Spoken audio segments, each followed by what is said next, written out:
Hi everyone, it's Carrie with Girl Scout Spirit of Nebraska, and welcome to another Girls at Home program. We're going to do some creek walking today. Let's wait just a couple minutes until a few more people get logged on and we will get started. Lila's going to show you our creek area here while we wait.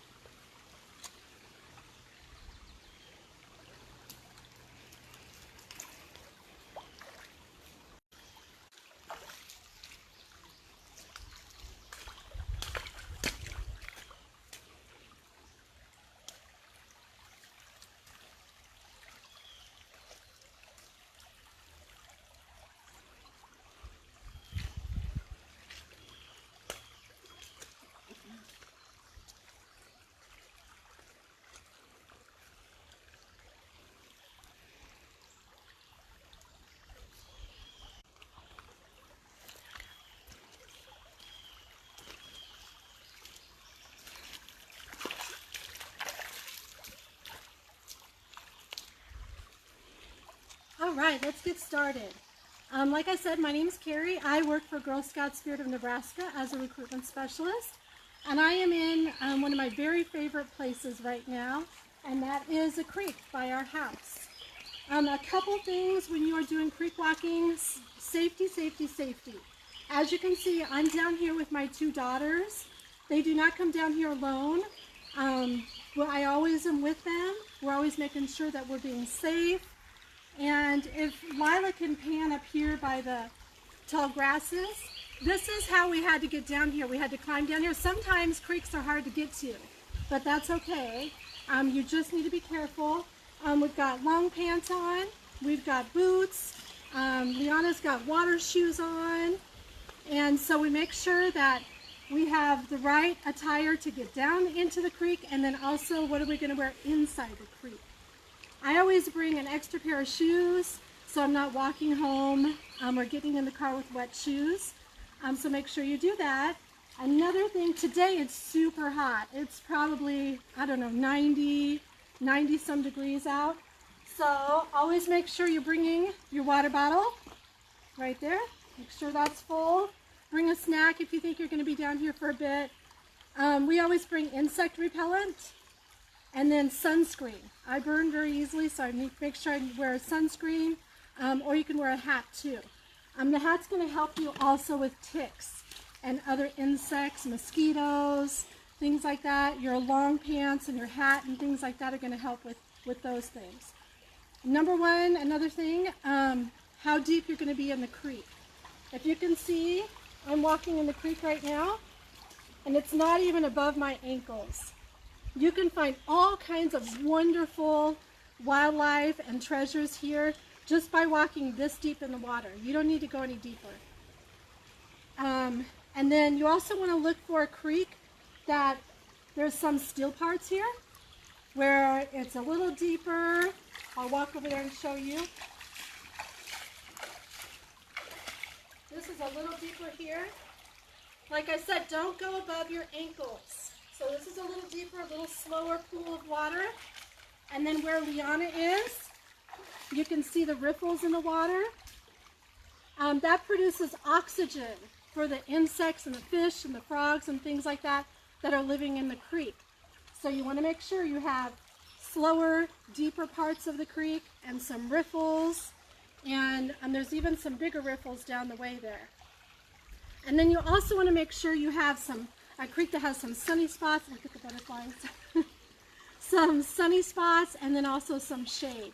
Today is a great day for shade. We don't have a lot down here, but we'll be fine. Lila, can you focus on the little damselflies over here?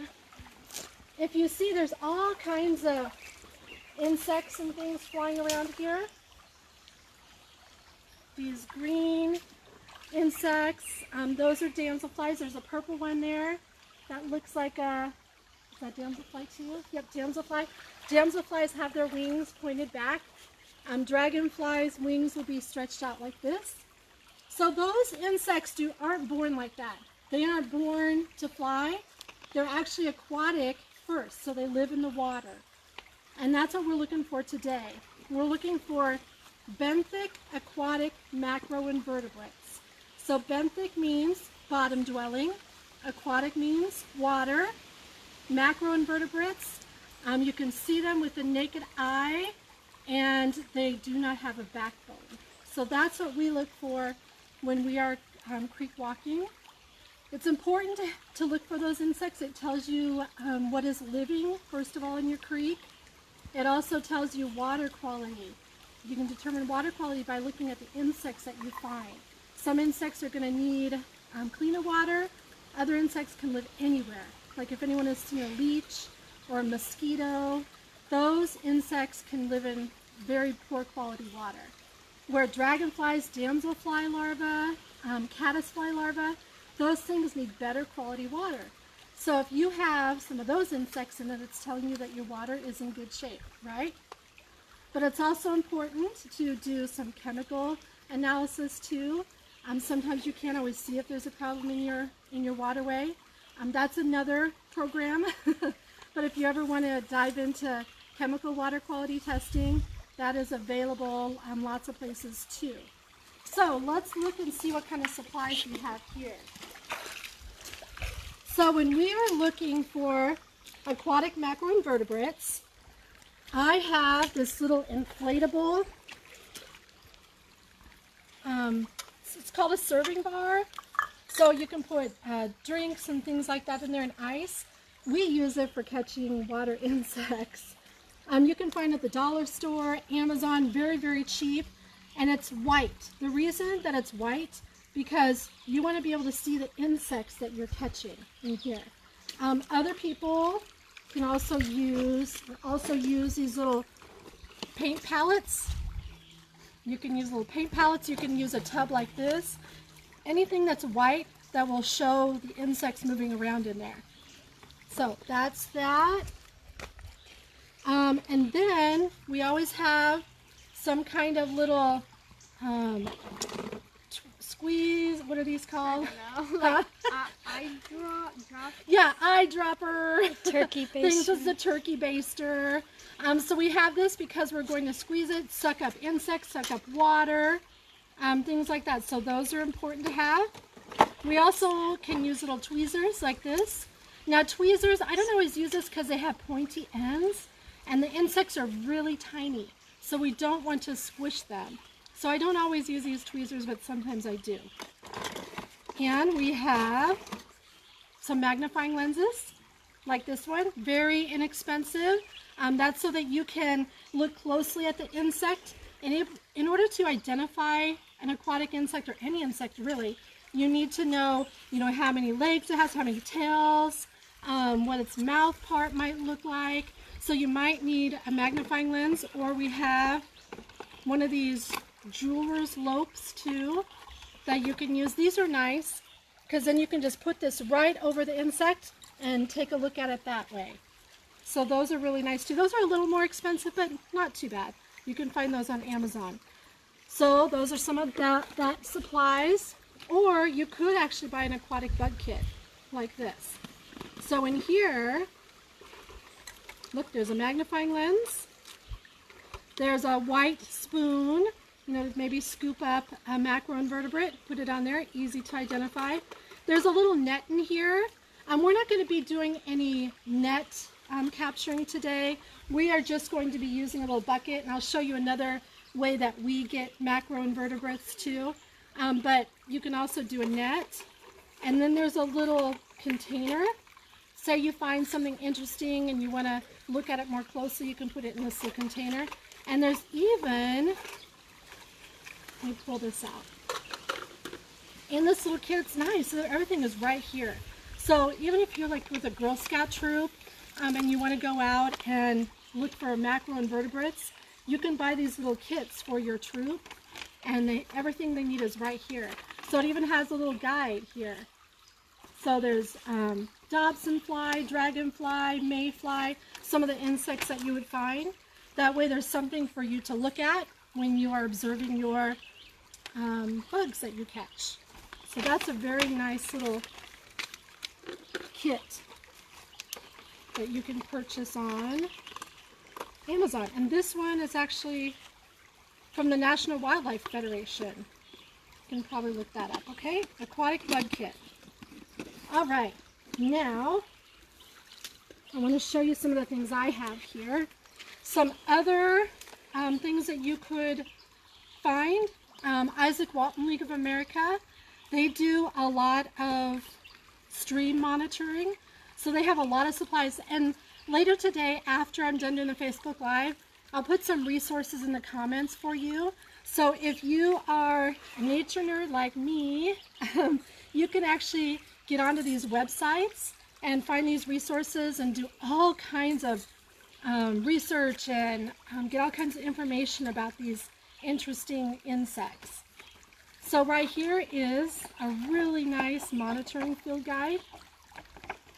And it talks about all about the insects that you're going to find in the water, how big they are, where you might find them, how many legs they have, tails, things like that. It's there. And then this right here is a website that I will post in the comments.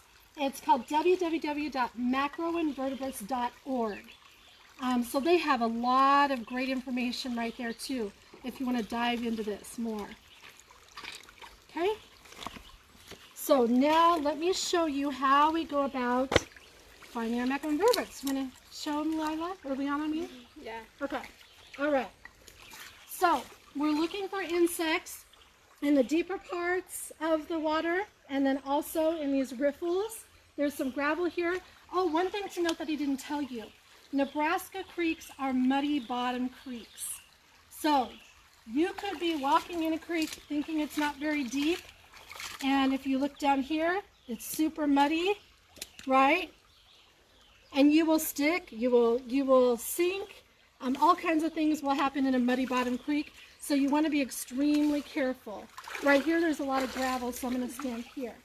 But what you can do is you can use a net. Do you have that little green net right there?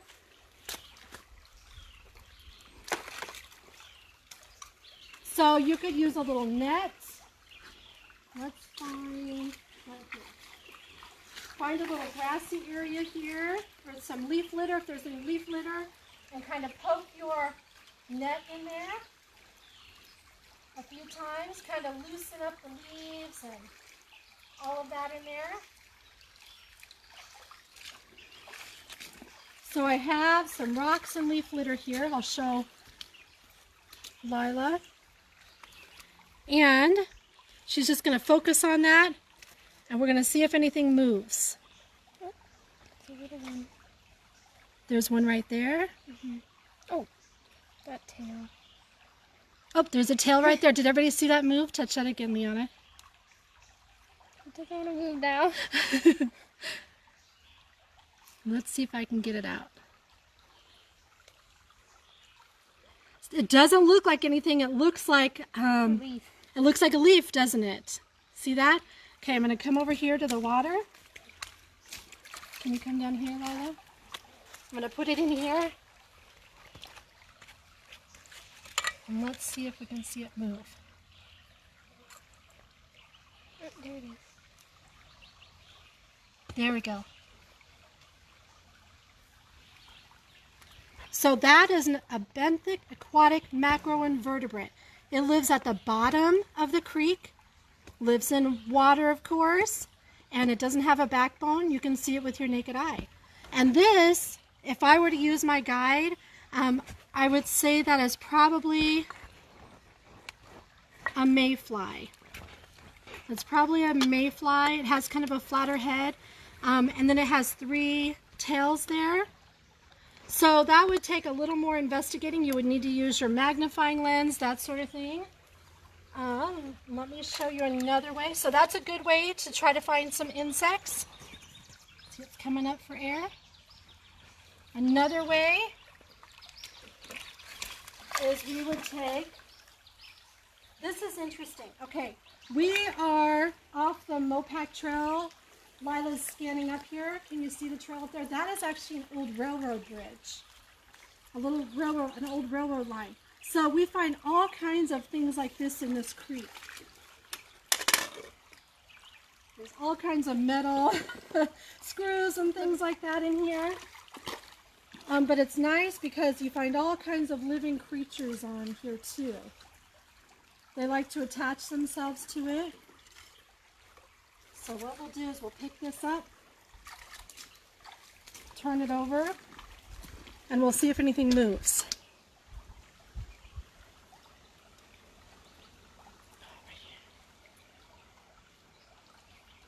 They're super, super tiny. Here's one here.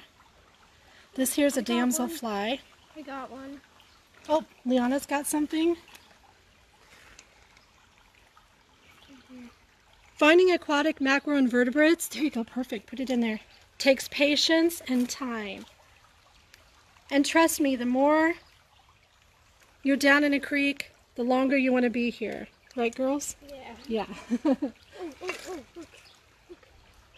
just went under here. Oh, there he is. There he is. Okay, perfect. Oh, you didn't get him. Didn't get it? Okay. Oh, it's right here. It's really fast. Oh my god. They're really fast, so sometimes they're hard to catch.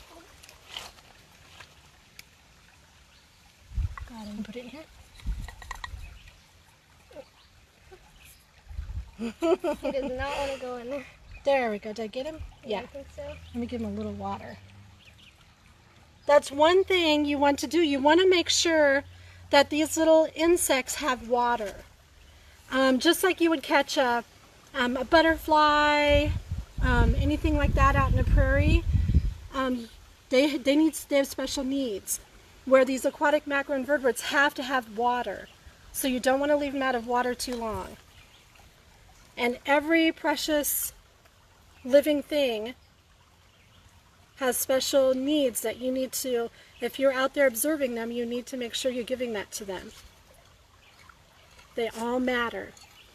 So Liana, why is it important to have these macroinvertebrates in our water? I don't know. What do they grow into? Into dragonflies and mayflies. Into dragonflies, into mayflies, into damselflies. There's some damselflies right over here flying.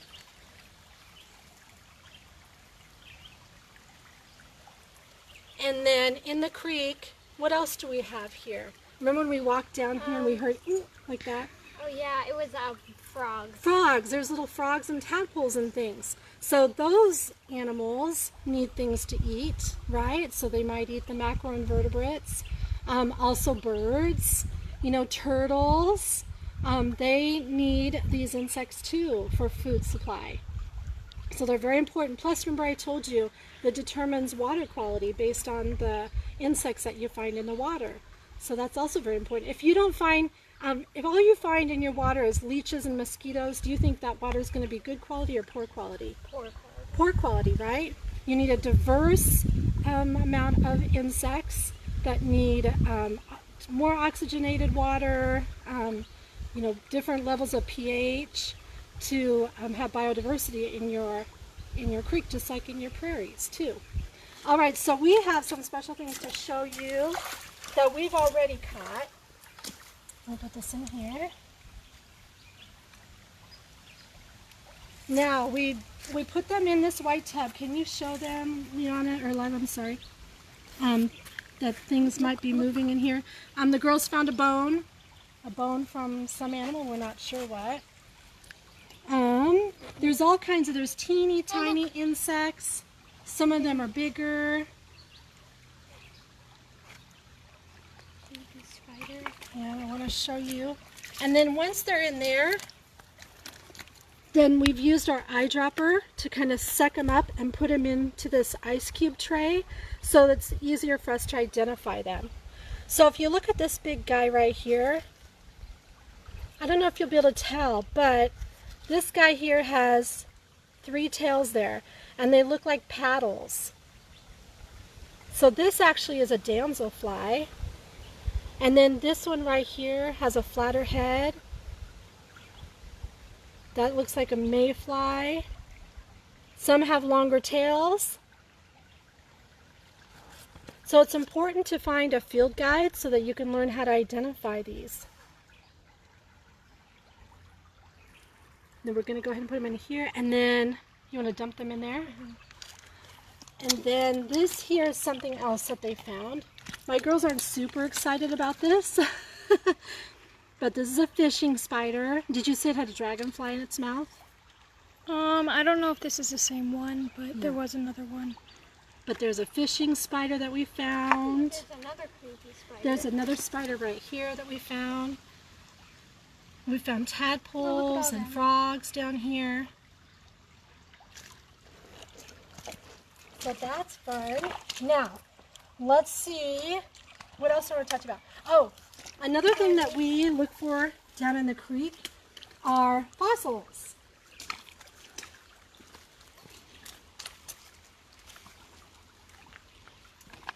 Some of you might know this, some might not, but this is a map of the United States.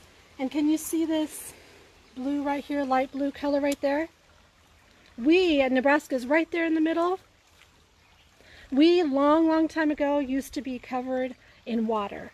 We were an inland sea. And so a lot of times when you're out in creeks exploring, you can actually find fossils. And the fossil that we find most of all is called a crinoid. And we have some crinoid pieces down here. I'll show you some more in a minute. And here's a picture of what a crinoid would look like. So this is what it would look like. Sometimes it's called a sea lily. And it is actually a relative of the starfish. So it looks like a plant, but it's not. It was an animal. And when small insects, maybe some of these macroinvertebrates would swim by, it would capture them in those little feathery parts of the animal. So that's a crinoid. And here are the parts of a crinoid. See how it has kind of, they look like roots down there. And then there's a column. And then these little feathery pieces, the crown, the pinnules, those are really, they were really delicate. So those you don't find very often. It's going to be this column piece that you find. And we have some. And so if you look over here in this rocky area, there's a lot of limestone in Nebraska. We'll see if Liana can find any crinoids. But just take a day, sit down here in a rocky area like this and see if you can find any fossils. Liana's going to look. You just look. Sometimes they look like twigs, and you just have to look a little more closely. And we'll see. Here is a little container that we have found just down in this creek area right here. I can open it up for you. So there's some thinner pieces like this. Some bigger pieces like that. And if you can see, it kind of looks like a stacked cake. So that's what you, oh, looks like Liana found something. Tiny one in this rock. Yeah, in those rocks you'll find them. You might find just a little disc like this. This takes great observation skills. So it looks like Liana found one.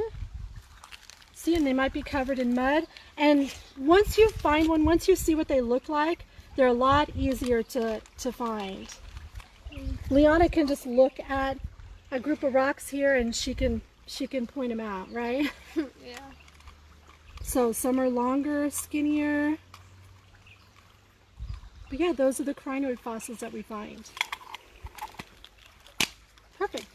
And I want to show you, just like field guides for the aquatic macroinvertebrates, you can also find field guides for like fossils. So I found this at the Nebraska State Capitol in the gift shop there, and it talks all about different fossils that you can find. Here's a page just on crinoids.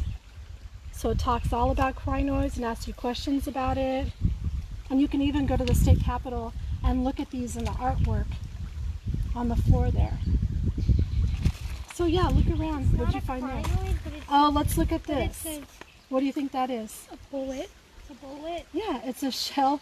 So that 62 times 39. Okay, so Liana was just looking for a crinoid, and this is kind of shaped like a crinoid, right? But it's actually an empty shell from a gun. So maybe someone was hunting. A lot of times things are washed up here. Like you'll see broken glass, which you have to be careful for. all kinds of metal pieces. We found old jars, door handles. That's all from, you know, the creek's flooding when it rains hard. That's another reminder too. If it has rained hard, don't come down to a creek. You could get washed away very easily. What'd you find there? Another piece? Wow. Okay. It looks like an old boy. Mm-hmm. Yeah, those aren't new. Really old. Yep, those are. And you just have to be really careful too. Like this was, I just looked here, this was sticking up out of the water here. That's part of the railroad bridge. So you want to be careful when you're walking in the creek for things like that and broken glass. But it's fun to explore. You just have to be safe. All right? All right, I want to show you, how much time do we have left, Lila? It's 2:25. Okay. These really cool bugs. Oh, okay, Liana found a really cool bug. I don't know if you can see them. They're like little... Oh, it flies. You see it? It's like camo, kind of. Oh, it just went in the water. What was it? Look. It kind of looks like a mayfly, but out of water. Look. Oh, yeah. It's really cool. It's like a That little is cricket. cool. It flies though. Or hops. Oh, crinoid. Oh, see, Liana found a crinoid right there. Just sitting there. Great. I bet there's a bunch more here too. Okay, and now I want to show you, I know sometimes it's hard to get to a creek, but I want to show you, if you want to do more research about aquatic insects, there's a few apps that I wanted to show you that I have on my phone. One is called Aqua Bugs, and I will put these resources on the comments. So with this one, Aqua Bugs, you can select legs, and then you can look at your insect and say, does it have six legs? Okay, click on that. Does it have more than 6 legs? Yes, it does. We'll click on that. Is it worm-like? So there's different options here, and then it'll tell you what it might be. So that's a really great app that I like to use. Another app I like to use, I just found out about this one, it's called Creek Critters, and it's Audubon Naturalist Society, and Isaac Walton that has this one. Sorry. And so this one, you actually collect the critters, you identify them, and then you can actually put them on a stream health report. And you can find out how healthy your stream is or your creek. So that's a really great one. And then this one, Seek by iNaturalist. That's one for a little younger kids. If you look at this one, sorry, it's not going anywhere. The glare is bad. Yeah. Okay, so there's that one. And then, on that one you would take a picture and submit it. And it would give you an idea of what it might be. And then, of course, iNaturalist. So make sure you check out some of those apps and websites. And I'll post those in the comments too. Now, I want to show you one more thing before I let you go. Just like insects that you find, crinoids that you find, you can also find some really interesting plants. Look at all that Liana found there. Another spider. Another spider, all right. Oh, that's crazy. Come It over almost here, touched Barbie. me.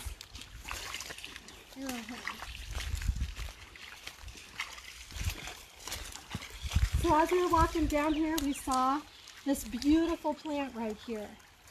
On this plant, I took a picture of it, and I submitted the observation to iNaturalist, and it's a broadleaf arrowhead, and it can only be found in wetland areas.